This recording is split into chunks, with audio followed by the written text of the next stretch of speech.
Buen día, mi nombre es Lady Paola Muñoz Figueroa, estudiante de la Corporación Iberoamericana de Estudios CIES, en este momento en la materia de Derecho Laboral, y les vengo a hablar de la Ley 789 del 2002.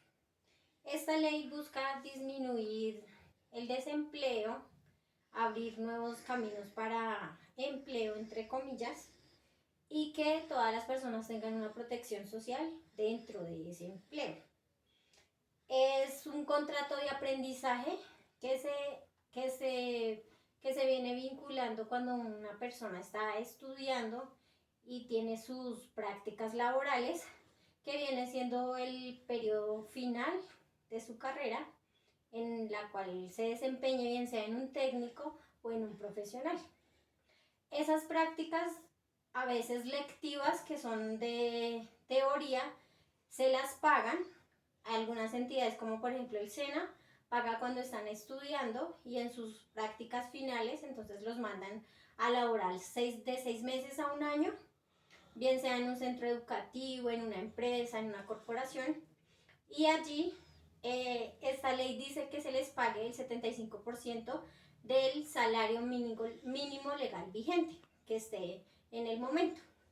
Esta ley permite que las personas tengan derecho a seguridad social como tal, pero en lo que no se pensó cuando se efectuó esta ley fue que el 75% del salario mínimo obviamente sirve, pero no se pensó que hay madres cabezas de familia que sus hijos dependen específicamente del sueldo de ella, y obviamente, por lógica, con este salario pues no le va a alcanzar para su manutención de sus hijos y de ella.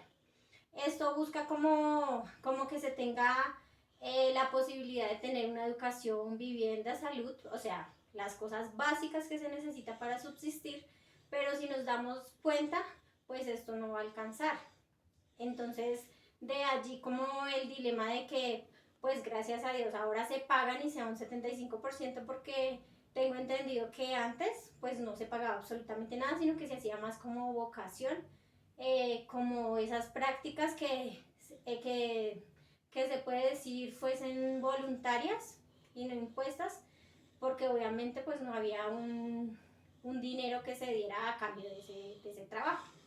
Si nos ponemos a ver en la realidad de las prácticas, cuando uno va y las ejerce, se termina haciendo exactamente lo mismo que las personas que están allí fijas en ese lugar, se termina trabajando igual y a veces hasta mucho más, porque pues las personas practicantes que van a ese lugar, obviamente, pues por ganar méritos y de pronto que puedan obtener ese empleo fijo, pues hacen más de lo que se les pide, y de hecho terminan haciendo muchísimo más que las personas que están ganando allí un salario completo.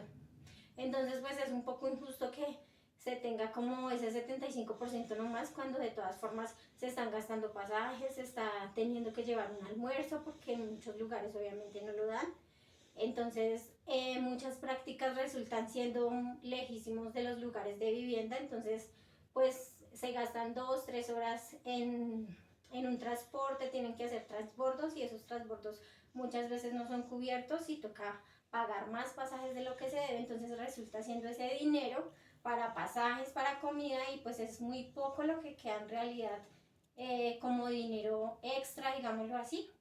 Entonces mucha gente pues por eso prefiere a veces renunciar como a esas prácticas y preferir terminar su carrera sin prácticas, cuando dan la posibilidad, ¿no? Porque hay corporaciones, hay universidades que obviamente las exigen, entonces por, por obvias razones, pues para poderse graduar pues lo tienen que aceptar así.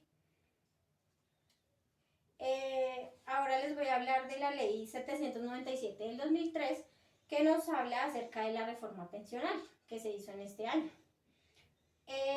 Eso buscaba incrementar las semanas de 700 a 1300 semanas.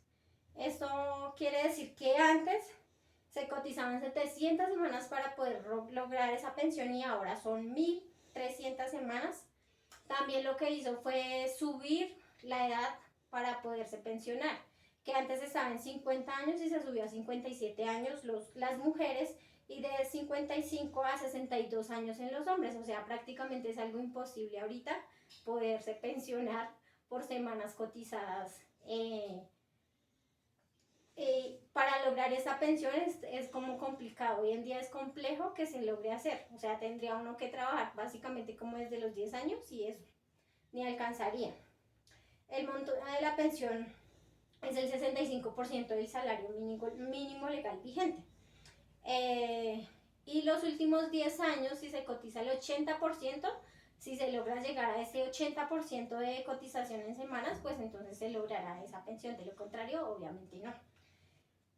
Tenemos que es imposible que se puedan pensionar las personas, obviamente vuelvo y lo digo, lo reitero, porque hoy en día pues usted va a pedir trabajo en una empresa y cuando usted ya cumple más de 40, 45 años, hay muchas empresas que ya obviamente no lo van a aceptar, van a decir que necesitan jóvenes, ¿cierto? Entonces hay un límite de edad para poder ingresar, de hecho hay muchas empresas que requieren personal cuando uno ve los letreros y dicen de 18 a 25 años.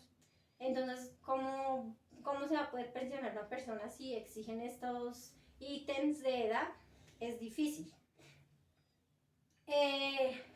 La empresa de pensiones que es Colpensiones, cuando se hace por algo público, o sea, cuando se trabaja en una empresa pública del Estado, para poderse pensionar ellos exigen estas semanas cotizadas, ¿verdad?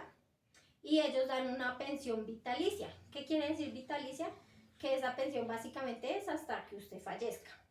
Por eso la mayoría de las personas prefieren como asegurarse en estas pensiones públicas, porque las pensiones privadas lo que hacen es que no lo hacen con semanas cotizadas, sino lo hacen con el dinero que usted tenga ahí ahorrado. Entonces, entre más usted dinero ahorre, pues obviamente mejor entre comillas, va a ser su pensión cuando tenga derecho a obtenerla. Que eso viene siendo más o menos a los 62 años. Es decir, si usted empieza a trabajar desde los 18, más o menos cuando tiene 51 años, este fondo de pensiones privada lo que le hace es una asesoría de pensiones que ellos llaman y le hacen una llamada o le envían una carta donde dicen que es un asesoramiento para que usted pueda acceder a su pensión, ¿verdad? Pero esto lo que las personas no saben es que es un engaño. ¿Por qué digo que es un engaño? Porque ellos lo que hacen es quitarle de todo eso que usted tiene ahorrado, le quitan el 32% de toda esa plata. Entonces, si nos ponemos a hacer cuentas, si usted tiene 100 millones de pesos, no los va a recibir completos. Es más poquito lo que usted va a recibir. Va a recibir 63, 64 millones. Entonces, imagínese todo lo que va a perder. O sea, eso es lo que ellos ganan. Prácticamente esto es un robo que se hace a las personas. Por eso muchas de las personas cuando se dan cuenta lo que hacen es pasarse a las pensiones públicas, pues para al menos tener algo, para al menos sacar algo. Otra cosa es que a veces lo que hacen los fondos de pensiones es decirle que invierta para que supuestamente usted obtenga ganancias de esa plata para que usted gane intereses.